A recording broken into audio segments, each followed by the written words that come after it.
Welcome to the Ontario Mortgage and Real Estate Insights Podcast, your go-to source for the latest developments, trends, and regulatory changes in the industry. I'm your host, Steve Hamoen, here to provide you with insights sourced from reputable news outlets to help you stay informed and make well-informed decisions.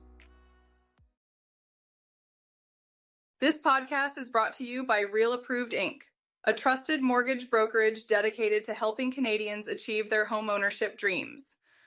Visit realapproved.ca to learn more about how our experienced team can assist you with your mortgage needs. Let's dive into today's episode. Today, we're starting with some positive news from the Canada Mortgage and Housing Corporation, which reported an increase in the annual pace of housing starts for July. The numbers are up by 4% compared to June.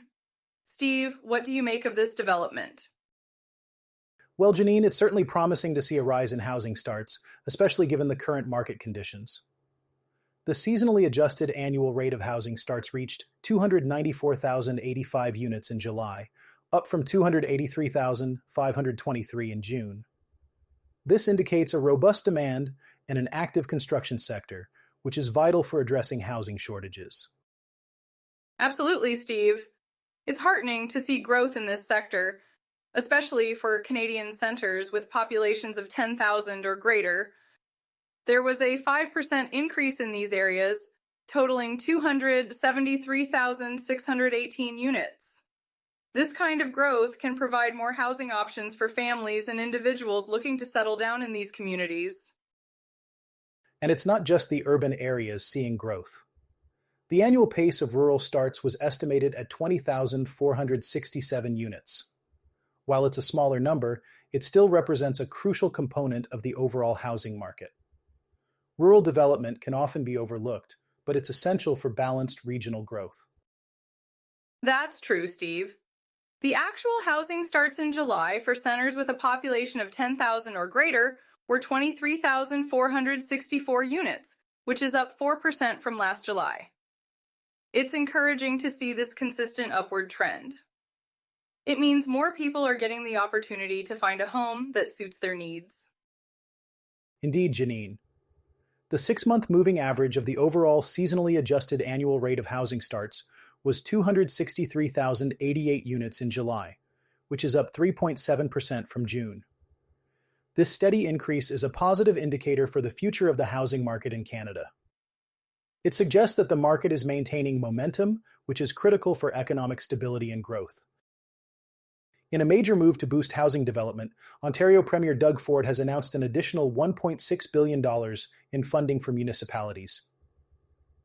This is part of an ongoing effort to tackle the housing shortage and meet the ambitious goal of building 1.5 million homes by 2031. However, the province is currently lagging behind this target. That's right, Steve. Premier Ford made this announcement at the Association of Municipalities of Ontario conference, emphasizing the importance of supporting municipalities in building housing-enabling infrastructure. This funding is crucial for projects like roads, bridges, and water systems, which are foundational for new housing developments. The government had already allocated $2.3 billion to the Municipal Housing Infrastructure Program, and this additional funding will be a significant boost. Yet despite these efforts, the province is falling short. Last year, only 94,753 housing units began construction, far below the interim target of 125,000 homes. This gap highlights the challenges Ontario faces in meeting its housing goals. It's concerning to see such a shortfall, especially given the urgent need for more housing. What's interesting is that even with the inclusion of construction on long-term care homes and university dormitories in the count, the numbers still aren't meeting expectations. This underscores the complexity of the housing crisis. Exactly, Janine. While the Canada Mortgage and Housing Corporation reported a national increase in housing starts, Ontario saw a significant decline of 28%. This contrast is quite stark and illustrates the unique challenges Ontario is facing compared to the rest of the country. The province's approach to counting housing starts, which now includes different types of residential constructions, hasn't been enough to bridge the gap. It's clear that new strategies and perhaps more innovative solutions are needed to accelerate the pace of home building in Ontario. Indeed, Janine. The slow progress in Ontario is a reminder of the need for sustained effort and collaboration between the provincial government and municipalities. With the additional funding, there's hope that municipalities will have more resources to overcome some of the hurdles they face in getting these projects off the ground. And as the dialogue continues, it's important for all stakeholders to remain committed to finding solutions that address both the immediate and long-term needs of communities. Building infrastructure is just one piece of the puzzle, and we need to ensure we're creating neighborhoods that are livable and sustainable for future generations. As Canada's housing market begins to show signs of recovery, with a 3.8% rise in home sales from the previous month, it's crucial for homeowners to be aware of potential mortgage traps. Leah Zlatkin, a licensed mortgage broker and expert at lowestrates.ca, has sounded a warning to sellers about focusing solely on market prices without considering the financial implications of their mortgages. That's a critical point, Steve. Many homeowners may look at the rising market and think it's an opportune time to sell, but as Zlatkin highlights, there are significant financial risks if they overlook their mortgage details. It's not just about the sale price, it's about what you walk away with after all costs are considered. Exactly, Janine. Zlatkin identifies three major concerns, starting with the potential for substantial early payout penalties for those with fixed-rate mortgages. Depending on how a lender calculates these penalties, often the greater of 3 months' interest or an interest rate differential, homeowners could face unexpected costs that significantly cut into their equity. And it's not just about penalties. Zlatkin also advises sellers to explore mortgage portability options. Porting can allow homeowners to transfer their existing mortgages and interest rates to new properties, but it's not without its challenges. Strict timelines and conditions can make this option tricky to navigate. Right, and if the new property doesn't meet the lender's requirements, or if closing dates don't align, sellers could end up paying the penalties they were hoping to avoid. This is where strategic planning and understanding the fine print become crucial. Another important concern Zlatkin raises is about timing risks. With homes not moving as quickly as they did last year, the risk of buyers using escape clauses to withdraw if their own sales fall through is increasing. This can jeopardize a homeowner's ability to close on their next property. Timing is everything in this market, Janine. If a buyer backs out, or if a home sits on the market longer than expected, it can push sellers into more expensive financing options or even disrupt their plans entirely. It's a reminder that selling a home is a complex process that requires careful consideration of all factors, not just the selling price. Absolutely, Steve. With the market shifting, it's more important than ever for homeowners to do their homework and seek expert advice. By understanding potential pitfalls and planning accordingly, they can better protect their financial interests as they navigate this evolving landscape. Let's take a look at the landscape of private lenders and mortgage investment corporations, or MICs, in Canada. There seems to be a shift on the horizon, Steve, with new entrants potentially finding it more difficult to break into the market. That's right, Janine. Benjamin Samet from Dabble Capital Advisory highlights that the market might be reaching saturation. With established entities already having a strong foothold, new companies could find it challenging to carve out a significant portion of the market. It's interesting how he points out that many MICs and private lenders have built robust relationships with brokers. For newcomers, forming those connections might be an uphill battle, and partnering with strong originators could be a more viable strategy. Indeed, Janine. Samet also mentions that while the market share held by the top MIEs has been growing, it may not necessarily lead to more new players. Instead, we might see mergers and acquisitions or partnerships with third-party funding as a way to consolidate and strengthen existing positions. And it's not just about maintaining the status quo. There could be a shift in how these lenders operate, especially with global capital markets becoming more involved.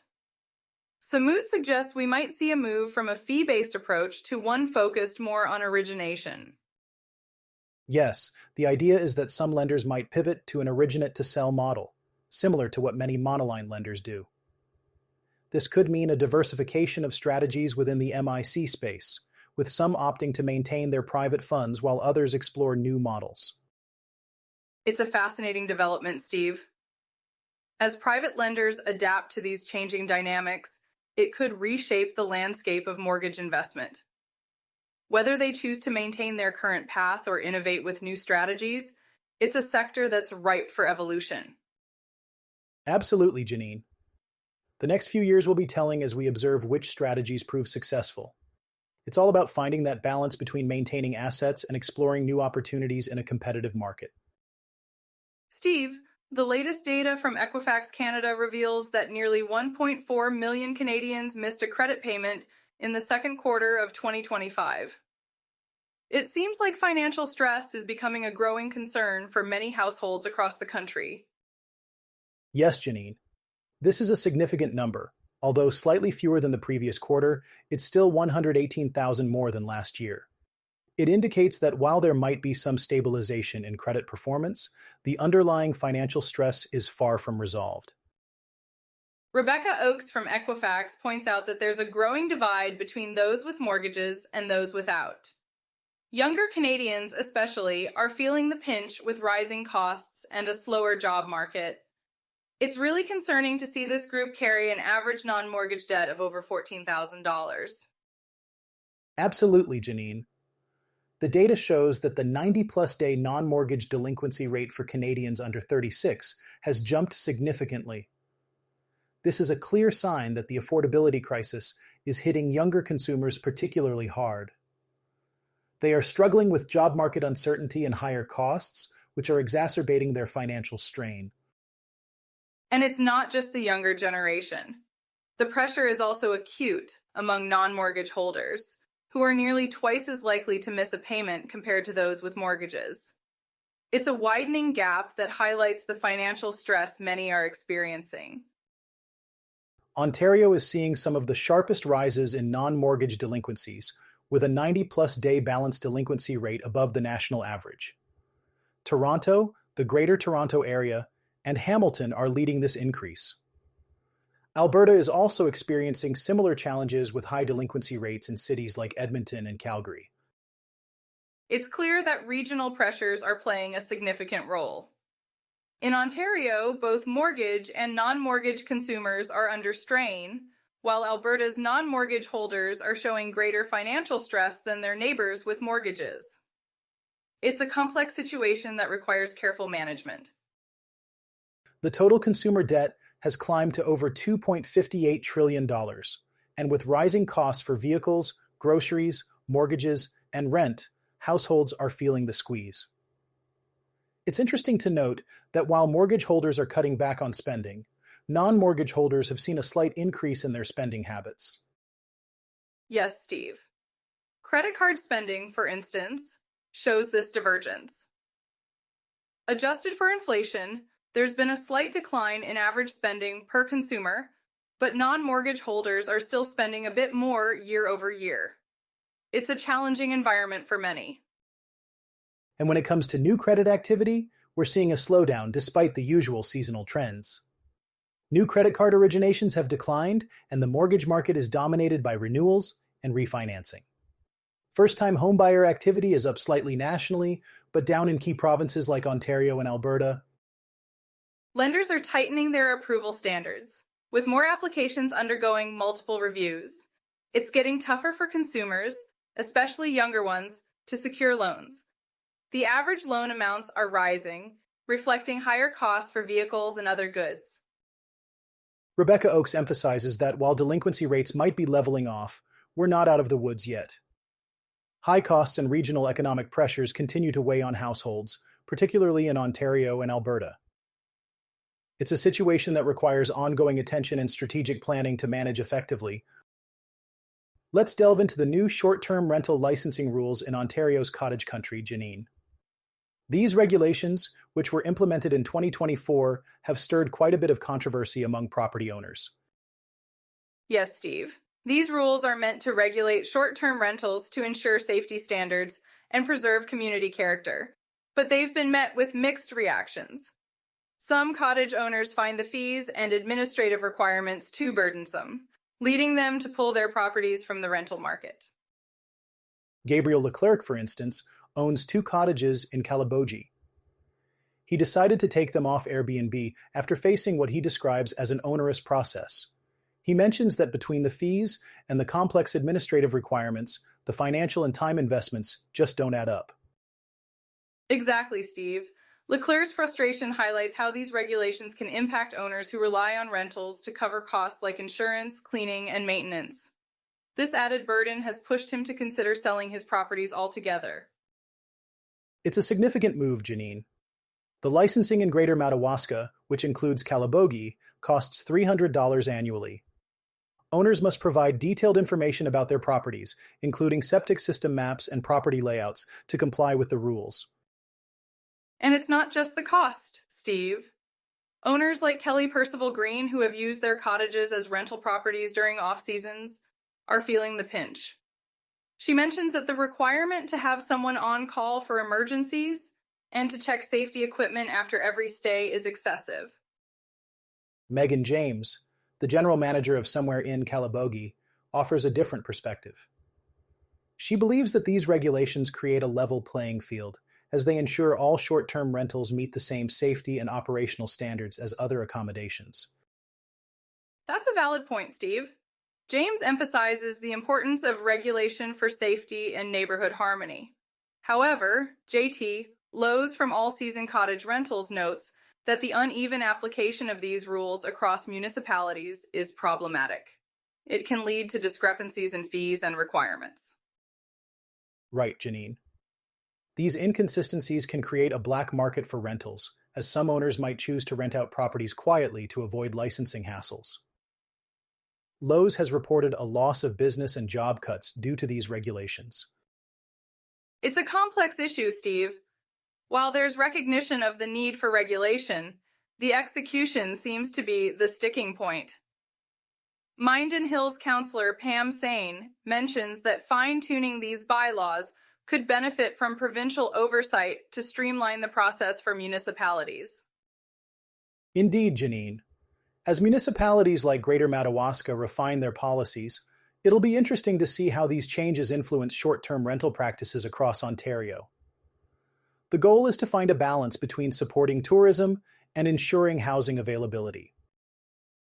Let's delve into the intricate role of core inflation in shaping Canada's monetary policy and investment strategy in 2025, Janine. This is a critical topic that's been garnering attention as the Bank of Canada navigates the complexities of current economic conditions. Absolutely, Steve. Core inflation has remained stubbornly high at 3.0% year over year, even as the headline Consumer Price Index has cooled to 1.9% as of June 2025. This persistent discrepancy poses a significant challenge for policymakers. It does, Janine. The Bank of Canada is particularly wary of cutting rates too soon, fearing that entrenched core inflation could trigger a wage price spiral. For now, they've maintained the overnight rate at 2.75%, indicating a cautious approach. And this caution has implications beyond monetary policy. Investors are also feeling the impact, particularly in sectors sensitive to inflation and interest rates. For example, the bond market has seen a steepening yield curve, with short-term yields dropping while long-term yields remain elevated. That's right, Janine. The divergence in bond yields reflects inflation expectations and fiscal uncertainties.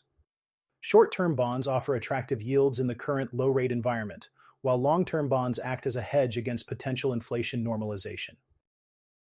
The housing and energy sectors are feeling the squeeze too. Stable oil prices mask underlying trade risks, and the housing market is grappling with affordability issues. With 1.2 million mortgages up for renewal in 2025, many homeowners face the prospect of higher rates. Indeed, Janine. The Bank of Canada's current stance provides a neutral rate environment, but the pressure on household budgets due to mortgage renewals is significant. Government interventions, like extended amortizations and mortgage insurance, offer some relief, but don't fully mitigate the challenges. Investors are advised to focus on sectors with pricing power, like utilities and consumer staples, while being cautious with sectors sensitive to rate hikes, such as real estate and materials. It's about finding balance and managing risk in this evolving landscape. That's a smart strategy, Janine. Adopting a multi-asset, sector-specific approach can help investors navigate the current inflationary environment. By focusing on assets that perform well amidst core inflation pressures, there's potential to turn challenges into opportunities. As we look ahead, the Bank of Canada's September 2025 policy decision will be pivotal.